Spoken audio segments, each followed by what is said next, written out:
ဖေးမုံငါစားပြီးလက်ဖေးလေးတောက်အောင် မေကျေးဇူးပဲနော်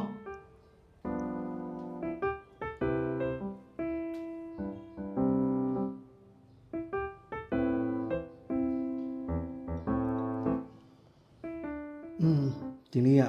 အဖေများနေပဲဖေများနေဆိုလဲငါတို့တော့ထူပေါပုံမှန်နေလို့ပဲလောက်ချင်းတော့ကြာနေပဲမိန်းနဲ့သားကြီးလှုပ်သွားမယ်ဟဲ့ ဟုတ်ကဲ့ဖေးရေယူဆိုင်သွားအောင်နော်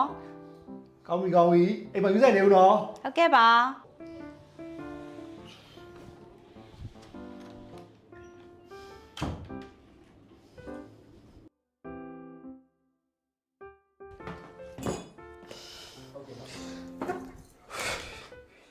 ဘယ်မှာလိုက်တာကွာ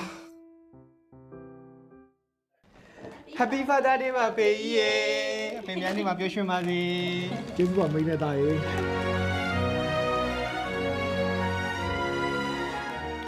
ကျေးဇူးများတင်ပါတယ်အကြိုက်တွေပြီတာ